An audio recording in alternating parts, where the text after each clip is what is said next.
The Spurs Harrison Barnes contract has a hidden trade deadline advantage.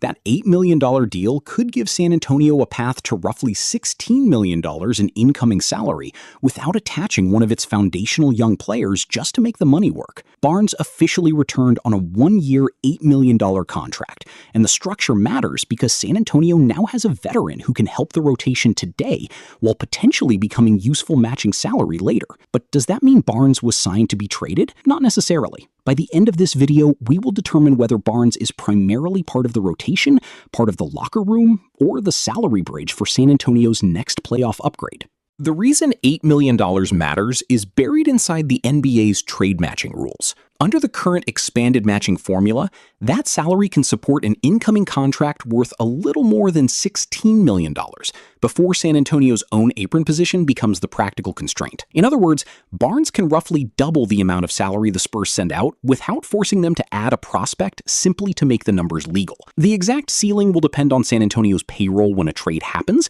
but the first payoff is clear. Barnes' contract is not only affordable, it is unusually useful. The contract's value cannot be separated from Barnes' changing basketball role. He averaged 9.9 points, 2.8 rebounds, and 1.9 assists in 25.8 minutes last season, appearing in 77 games and starting 52. Those numbers describe a reliable regular season contributor, but they also show how far his role declined. Barnes began the year as a starter, shifted to the bench during the second half, and received DNPs by the end of the NBA Finals. San Antonio reached the league's biggest stage, then decided its most experienced forward was not part of the closing rotation. That does not erase what he contributed over the previous 8 months. It reveals the problem the Spurs must solve. A player can help them survive the regular season without being someone they trust when a championship series becomes smaller, faster, and more physical. That reduced role is why the matching flexibility deserves attention. San Antonio is operating close enough to the first apron that its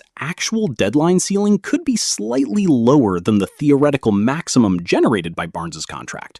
Public cap projections can also change through incentives, roster moves, and other transactions, so there is no reason to pretend we know the exact dollar available months in advance. The important point is simpler. The Spurs currently appear positioned to turn Barnes' $8 million salary into roughly twice that amount of incoming money without touching Castle, Harper, or another major young piece just to balance the trade. That looks useful. It still does not tell us what the front office intends to do. And that distinction matters because there has been no report confirming that Brian Wright re-signed Barnes with a specific trade already in mind. The strongest factual conclusion is that the agreement preserved an option. The one-year term keeps the commitment short. His expiring salary could appeal to a team seeking future flexibility. Contract databases also indicate that Barnes waived the trade consent protection that can accompany this type of one-year bird deal. He still cannot be moved before December 15, but after that date, San Antonio should have a much cleaner mechanism available. This is not evidence of a predetermined exit. It is evidence that the Spurs refuse to close a useful door before learning what the season will demand. The arrival of Tobias Harris makes that possibility more interesting. Harris signed a 2-year, $31 million deal after averaging 13.3 points for Detroit, and he is positioned to absorb many of the larger forward minutes Barnes handled last season. Julian Champagne has also secured a new multi-year contract, while Devin Vassell, Keldon Johnson, and Carter Bryant all need opportunities on the wing. Barnes can still space the floor, defend larger forwards in certain matchups, and stabilize a second unit, but the pathway to 25 minutes per night is no longer obvious. If Harris receives the larger veteran role and Bryant keeps developing, Barnes could become one of San Antonio's most tradable contracts before he becomes one of its most necessary rotation players.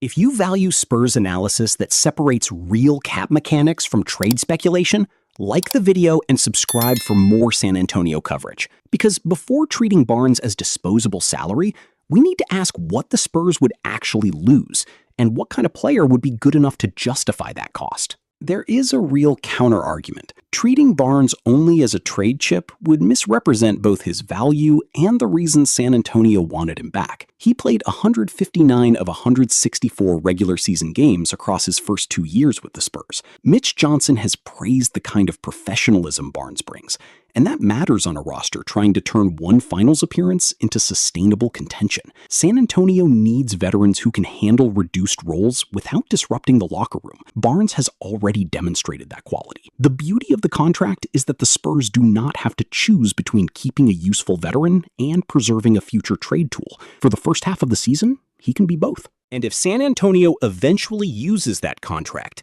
the most important question is not a particular name, it is a playoff function.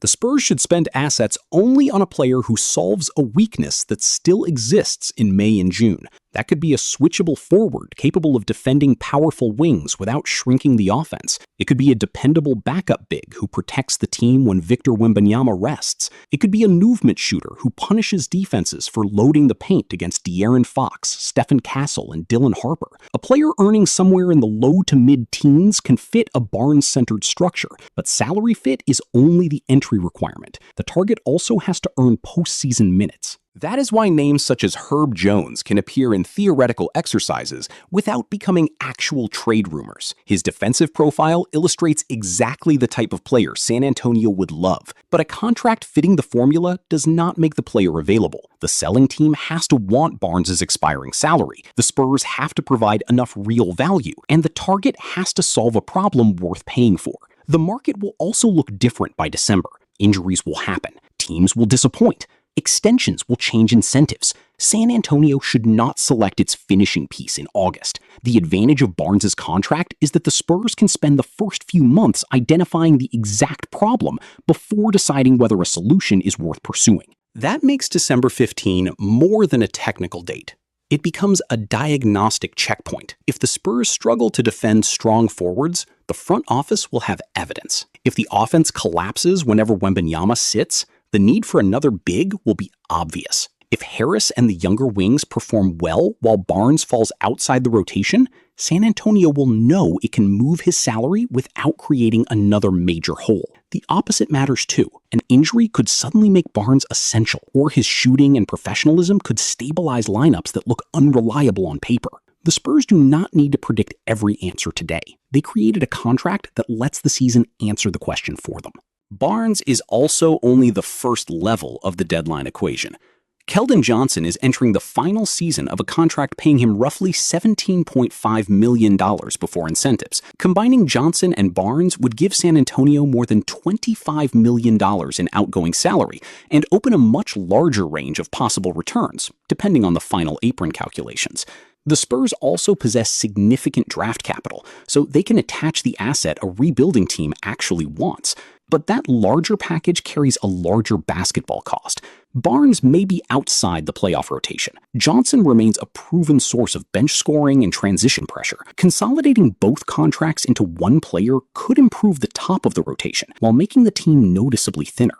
And that leads to one of the most important distinctions in the entire discussion. An expiring contract is not the same thing as trade value. Barnes does not become a prized asset because his salary happens to fit cleanly into the CBA. For a selling team, the attraction would be financial flexibility plus whatever draft compensation San Antonio includes. The Spurs still have to win the basketball negotiation, not simply make the trade legal. If a marginal upgrade costs a premium first-round pick, clean salary matching means very little. A contender can damage its future by becoming impatient just as easily as it can waste an opportunity by refusing to act. San Antonio also has to avoid using Barnes to solve the wrong problem. The finals did not prove that the Spurs need another recognizable name. They proved that regular season production and playoff reliability are different currencies. Barnes averaged around 10 points during the year and still disappeared from the final rotation. Any replacement has to offer a skill Mitch Johnson can trust when opponents target weak defenders,